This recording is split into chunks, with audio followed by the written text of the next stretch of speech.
देखिए, सरकारी नौकरी देने की एक सीमा है। सरकारी नौकरी का एक जो ग्लैमर है वो अंग्रेजों के कार्यकाल में इस देश में उत्पन्न हुआ। अंग्रेजों ने बाबू कल्चर डेवलप किया।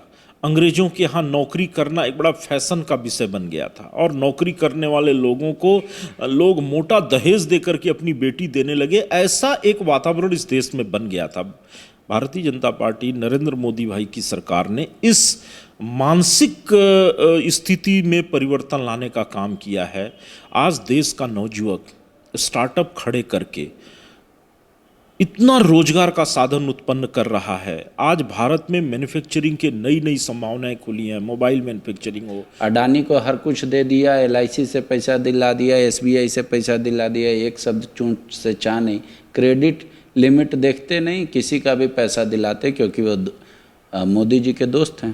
केवल उन लोगों को लोन दिए जा रहे हैं जो सही अर्थों में गंभीरता के साथ भारत में व्यवसाय करना चाहते हैं। आपकी सरकार में लोग भागे नहीं पैसा लेके बाहर? सारा वो पैसा पूर्ववर्ती सरकार का सैंक्शन किया हुआ था। महंगाई दर भले घट सकता है, महंगाई कहाँ घट रही है वो लोग जानते हैं। देखिए, इस 9 वर्षों में जब लोगों की आय बढ़ी है, पर कैपिटा इनकम बढ़ा है, उसी अनुपात में सामग्रियों की प्राइस भी फेयर तरीके से बढ़नी चाहिए। अगर तो किसान हमारी सर्वोच्च प्राथमिकता में रहे, किसान को आधारभूत संरचना में सपोर्ट करना।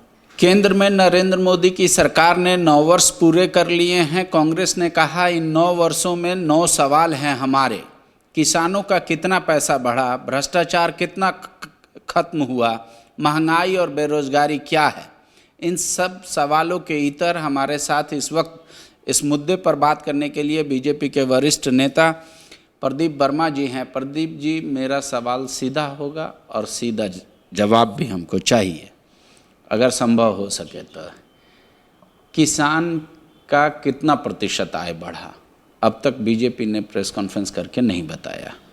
देखिए, भारतीय जनता पार्टी की सरकार जब 2014 में बनी तो किसान हमारी सर्वोच्च प्राथमिकता में रहे। किसान को आधारभूत संरचना में सपोर्ट करना, उसके लिए बैंकों से सरल शर्तों में उनको ऋण उपलब्ध कराना, किसान के जो उत्पाद हैं उनको उचित बाजार मूल्य मिल सके, बिचौलिए उनके कमाई में हिस्सा न मार सकें, इसलिए केंद्र सरकार ने कई योजनाएं बनाई।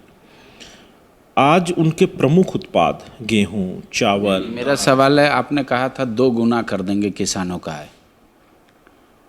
विपक्ष कह रहा है कि आपने तो किसानों के लिए किल बिछा दिया कि वो बैठ भी नहीं पाए। तो इस तरीके से किसान आज कहाँ हैं? नहीं, आज किसान अपने उत्पाद का पूरे देश में देखिए 1.5 गुना तो उनका एमएसपी हो गया, तो 1.5 गुना आय तो ऐसे बढ़ गई। इसके अलावा विभिन्न प्रकार के प्लेटफार्मों के माध्यम से, सहकारी समितियों के माध्यम से उनके उत्पाद का उनको उचित मूल्य मिल सके, इसके लिए भारत सरकार ने बहुत सारी योजनाएं लेके आई सहकारी समितियों के माध्यम से, जिसमें एक बड़ी महत्वाकांक्षी योजना थी वो एफपीओ है, फार्मर्स प्रोड्यूसर्स ऑर्गेनाइजेशन बना के। इसका सबसे बड़ा जो थीम ये था जिससे किसानों को लाभ मिला है, बड़े संख्या में पढ़े लिखे लोग, आईआईटीएन कृषि की तरफ अब झुकाव हो रहा, वो ये है कि पहले किसान को क्या है, उत्पादन भी करना पड़ता था और विपणन भी करना पड़ता था। माने प्रोडक्शन भी करिए, मार्केटिंग भी करिए। दुनिया का कोई व्यवसाय सरवाइव नहीं कर सकता अगर वो प्रोडक्शन भी खुद करे और मार्केटिंग भी खुद करे। मार्केटिंग अलग लोग करते हैं, प्रोडक्शन अलग लोग करते हैं। तो एफपीओ बना करके भारत सरकार ने एक ऐसा अवसर किसानों के सामने उत्पन्न किया कि आप केवल उत्पादन की चिंता करिए, उसका विपणन एफपीओ के माध्यम से। बीजेपी संतुष्ट है किसानों की स्थिति को लेकर 2014 से 2014 से लेकर 2019 में किसानों की स्थिति में बहुत परिवर्तन हुआ है। और मैं बता रहा हूं, जिस तरीके से आप देखिएगा देश के मंडियों में लगातार रिकॉर्ड उत्पादन करके हमारे देश के किसानों ने हमारे लिए अनाज उत्पन्न किया है और भारत से निर्यात बढ़ा है। वो सिर्फ इसलिए संभव हो पाया है क्योंकि भारतीय जनता पार्टी की सरकार की नीतियां सफल हुई हैं, कृषि के प्रति लोगों का आकर्षण बढ़ा है, उनकी आय बढ़ी है। 2.5 करोड़ रोजगार नौकरी का क्या हुआ? देखिए, भारत में रोजगार तभी संभव है जब भारत में हम मैन्युफैक्चरिंग सेक्टर को स्ट्रेंथन करेंगे। यहाँ के लोग तो सरकारी नौकरी को ही नौकरी समझते हैं। देखिए, सरकारी नौकरी देने की एक सीमा है। सरकारी नौकरी का एक जो ग्लैमर है वो अंग्रेजों के कार्यकाल में इस देश में उत्पन्न हुआ। अंग्रेजों ने बाबू कल्चर डेवलप किया। अंग्रेजों के यहाँ नौकरी करना एक बड़ा फैशन का विषय बन गया था और नौकरी करने वाले लोगों को लोग मोटा दहेज देकर के अपनी बेटी देने लगे। ऐसा एक वातावरण इस देश में बन गया था। भारतीय जनता पार्टी, नरेंद्र मोदी भाई की सरकार ने इस मानसिक स्थिति में परिवर्तन लाने का काम किया है। आज देश का नौजुवक स्टार्टअप खड़े करके इतना रोजगार का साधन उत्पन्न कर रहा है। आज भारत में मैन्युफैक्चरिंग के नई नई संभावनाएं खुली हैं। मोबाइल मैन्युफैक्चरिंग हो, रक्षा उपकरणों की मैन्युफैक्चरिंग हो, हर क्षेत्र में भारत तेजी से आगे बढ़ रहा है और इस 9 वर्षों में भारत ने इसमें काफ़ी काम किया है। लाखों लोगों को रोजगार, आप देखिए स्किल डेवलपमेंट काउंसिल के माध्यम से। ठीक है, दूसरा मेरा सवाल है ये कि अगर लोग कह रहे हैं विपक्ष की पार्टियां कि भ्रष्टाचार तो आप में भी हो रहा है, जांच की मांग होती है, जॉइंट पार्लियामेंट्री कमीशन की बात होती है, उसमें भी आप तैयार नहीं होते। अडानी को हर कुछ दे दिया, LIC से पैसा दिला दिया, SBI से पैसा दिला दिया, एक शब्द चूंट से चा नहीं, क्रेडिट लिमिट देखते नहीं, किसी का भी पैसा दिलाते क्योंकि वो मोदी जी के दोस्त हैं। देखिए, आरोप लगाने के लिए केवल आरोप हैं ये।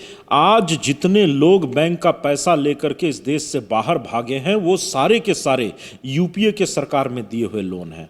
आज पिछले 9 वर्षों में केवल उन लोगों को लोन दिए जा रहे हैं जो सही अर्थों में गंभीरता के साथ भारत में व्यवसाय करना चाहते हैं। आपकी सरकार में लोग भागे नहीं पैसा लेके बाहर? सारा वो पैसा पूर्ववर्ती सरकार का सैंक्शन किया हुआ था। इस सरकार के समय में ऐसा कोई सैंक्शन नहीं, चाहे नीरव मोदी का विषय हो, चाहे विजय माल्या का विषय हो, आप उठा के देखिए ना उन्हें कब दिया गया था। ये कांग्रेस की सरकार थी जिन्होंने बैंकों में जमा भारतीय जनता का पैसा इन लोगों को दिलाया और ये पैसा लेके बाहर भाग गए। अब सवाल आ रहा है कि आप इंफ्रास्ट्रक्चर को छोड़ के, आपने कहा था बेरोजगारी, महंगाई, अब आप महंगाई पे बात आते हैं तो लोग कहते हैं कि 14 में क्या था प्राइस, आज क्या है प्राइस, लेकिन आप बात करने लगते हैं महंगाई दर का।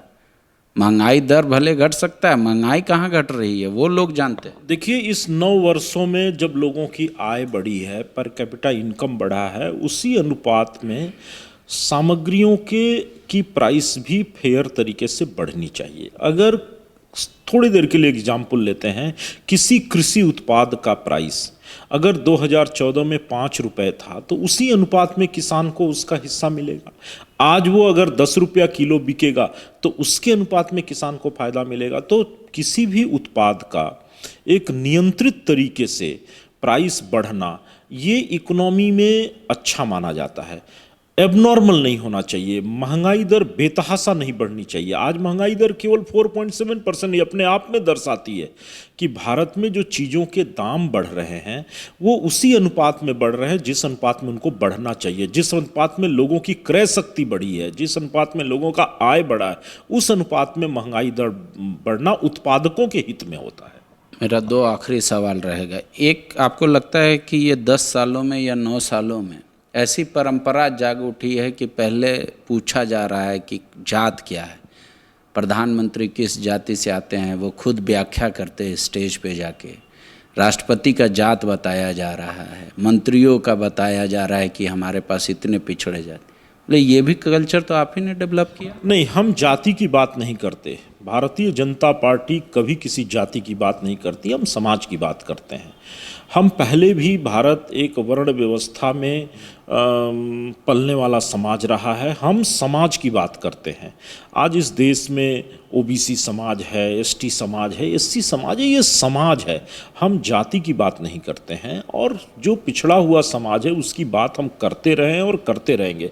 और कोई पिछड़े समाज को, चाहे वो ST समाज हो, चाहे SC हो, चाहे OBC समाज हो, अगर हमने उनके लिए कुछ किया है तो ये लोगों को पता भी चलना चाहिए। आज केंद्र सरकार में कभी ऐसा नहीं हुआ था जब इतनी बड़ी संख्या में OBC समाज के मंत्री हों, ST समाज के मंत्री हों। तो ये गिनाने की ज़रूरत क्यों पड़ रही है कि फलना को हमने बनाया राष्ट्रपति क्योंकि वो फलना जाति से आता है, मैं पिछड़ी जाति से आता हूँ, ये परंपरा क्यों शुरू कर दिया? ये सामाजिक न्याय का एक विषय है जो लोगों की जानकारी में होना चाहिए। सामाजिक न्याय के क्षेत्र में हम काम करने वाले लोग हैं। हम सामाजिक न्याय लोगों को दिलाना चाहते हैं जो पिछड़े लोग हैं। जब पंडित दीनदयाल उपाध्याय जब जीवित थे और वो पहली बार भारतीय जनसंघ के राष्ट्रीय अध्यक्ष बने, तो उसी समय उन्होंने कहा था अंत्योदय हमारा लक्ष्य होगा। समाज का वो हर वर्ग, हर समाज जो पिछड़ा है उसका उदय करने के लिए हम राजनीति करते। तो आज जब हम वैसा कुछ कर पा रहे हैं तो ये समाज के सामने विषय आना चाहिए। लेकिन आपको लग रहा है कि इतना विरोध कोई भी सरकार नहीं झेलती थी जितना आप झेलते हैं? क्या आप तालमेल नहीं बिठाना चाहते? या और एक इन 9 वर्षों में एक जो आपका सपना था सबसे बड़ा कांग्रेस मुक्त भारत का, वो भी पूरा नहीं हो पाया, वो तो खामी रह गई? जनता ने उसको कहा कि नहीं कांग्रेस चाहिए अभी। देखिए, विदेशी शक्तियों और विदेशी धन का उपयोग करके भारत को हमेशा खोखला करने वाले जो संगठन रहे हैं, राजनीतिक दल रहे हैं, आज वो जब देख रहे हैं कि भारत खुद अपने बलबूते तन कर खड़ा है, भारत में कोई विदेशी शक्ति अपने प्रभाव से कुछ नहीं करवा सकती, तो इन्हें ये ठीक नहीं लग रहा है। प्रधानमंत्री जी का विरोध वो विरोध के लिए नहीं करते, वो उनकी घृणा है, वो नफरत करते हैं इनसे।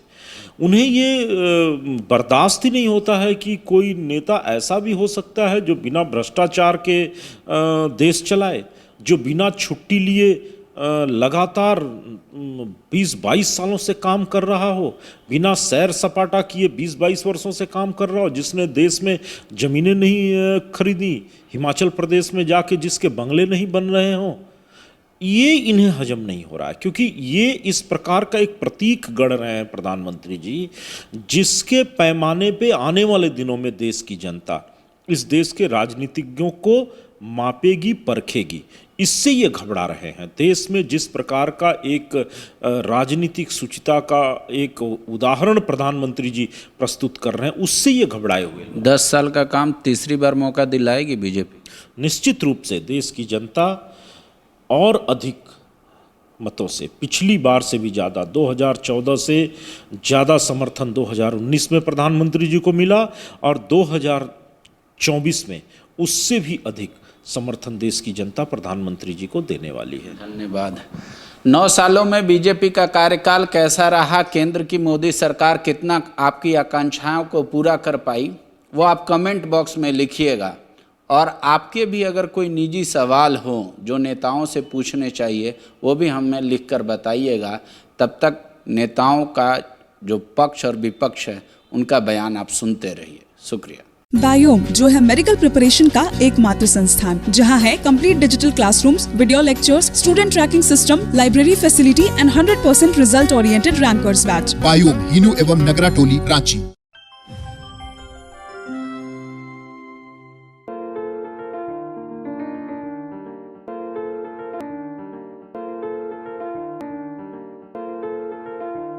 thefollowup.in.